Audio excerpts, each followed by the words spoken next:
Dan dalam mengisi kegiatan di bulan suci Ramadan, Divisi Humas Polri menggelar salat berjamaah di Gedung Serbaguna, Rastra Sewa Kotama, Gedung Divisi Humas Polri Jakarta Selatan. Para jamaah yang hadir mendapatkan siraman rohani tentang makna tidur bagi orang yang berpuasa, yang kali ini diberikan oleh penceramah Ustadz Rifki Ramadhani. Akan tetapi yang ingin saya fokuskan di sini di satu potongan pertama hadis ini. Tidurnya orang yang berpuasa adalah ibadah. Kita ingin garis bawahi di satu poin ini. Menurut para ulama, hadis ini disebutkan di dalam kitabnya Imam Al-Ghazali, di dalam kitab Ihya Ulumuddin.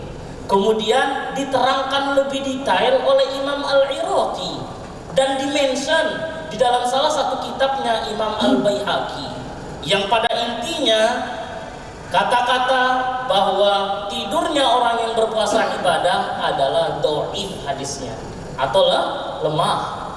Bahkan sebagian ulama menggolongkan bahwa hadis ini palsu. Jadi kita ingin berusaha mengkaji hadis ini dari segi ilmiahnya supaya kita sama-sama paham posisi hadis ini. Kita kesampingkan dulu perkara ini. Kita sudah tahu ya apa hukum hadis ini. Hukum hadis ini adalah dhaif. Maka kita letakkan di satu posisi. Selanjutnya dari segi maknanya.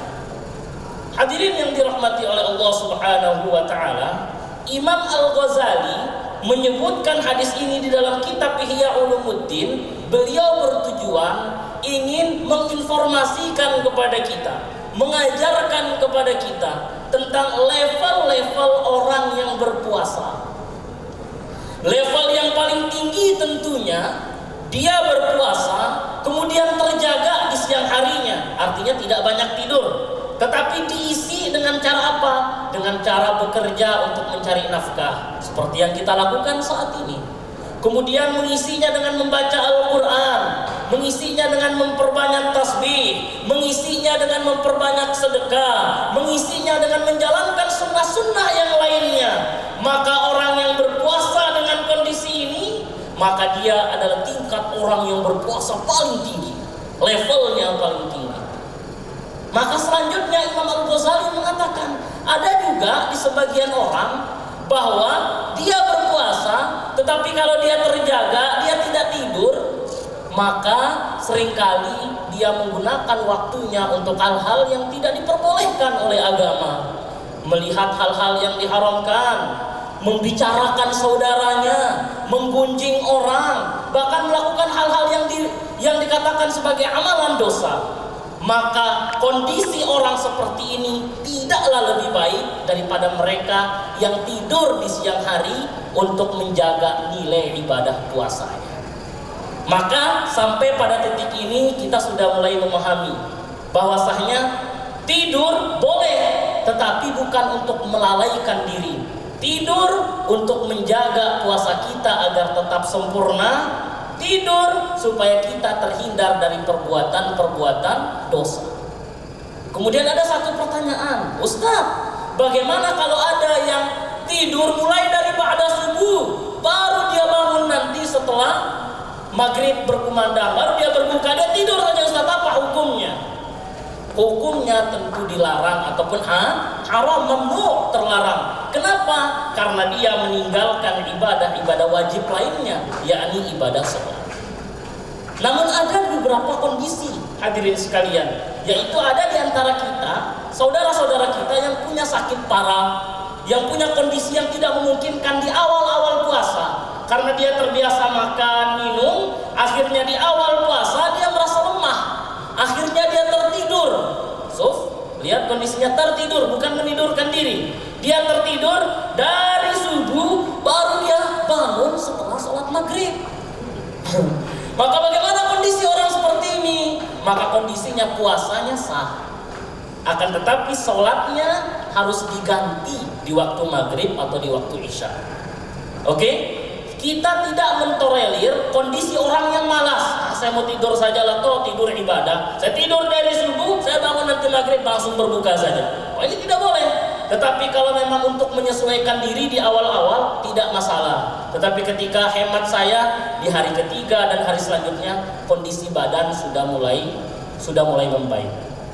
Hadirin yang dirahmati oleh Allah Subhanahu wa taala, maka lebih luas daripada ini saya ingin mengajak hadirin sekalian untuk melihat dari kacamata yang lebih besar, yaitu kenapa sehingga datang ungkapan bahwa tidurnya orang yang berpuasa itu ibadah. Kenapa? Ini menunjukkan bahwa yuridullahu bikumul yusra wala yuridu bikumul usra. Bahwa Allah Subhanahu wa taala menginginkan kita kemudahan di dalam setiap ibadah kita. Tidak pernah Allah menginginkan kita kesusahan. Artinya Allah membuka pintu-pintu kemungkinan supaya kita orang yang beribadah lebih mudah, supaya kita orang yang beragama lebih mudah. Ingat, Islam adalah agama yang mudah, tetapi tidak untuk dimudah-mudahkan. Islam adalah agama yang toleran, tetapi tidak untuk ditoleran-tolerankan, tidak untuk dipermain-permainkan. Artinya apa? Banyak hukum di dalam agama kita diberikan jalan alternatif, jalan darurat, jalan lain oleh Allah Subhanahu wa taala agar kondisi agama kita ini mudah, bukan untuk dimudah-mudahkan. Bagaimana contoh dimudah-mudahkan? Contohnya tadi, saya malas, saya tidak mau berpuasa di siang hari, ya udah saya tidur aja dari pagi, bangunnya nanti maghrib. Ini namanya dimudah-mudahkan, ya.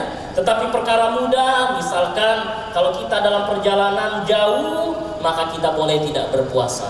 Ini dimudahkan, bukan dimudah-mudahkan. Hadirin yang dirahmati oleh Allah Subhanahu wa taala, maka pada dasarnya agama kita menginginkan kemudahan kepada kita, bukanlah kesulitan. Ketika kita beragama, kita beribadah dengan ilmu, maka ibadah itu akan terasa ringan. Tetapi kalau kita ibadah menyempitkan diri kita, menyempitkan hati kita, menyempitkan pikiran kita, maka ibadah ini terasa sangat samar. Ibadah ini terasa sangat susah. Maka inilah pentingnya kita mengaji. Alhamdulillah di musola sederhana kita ini, kita mengaji setiap zuhurnya untuk belajar daripada orang-orang atau guru-guru kita. Untuk apa? Untuk menambah keilmuan kita, supaya kita bisa menengok, supaya kita bisa melihat bagaimana indahnya beragama dan bagaimana Islam memberikan kemudahan bagi setiap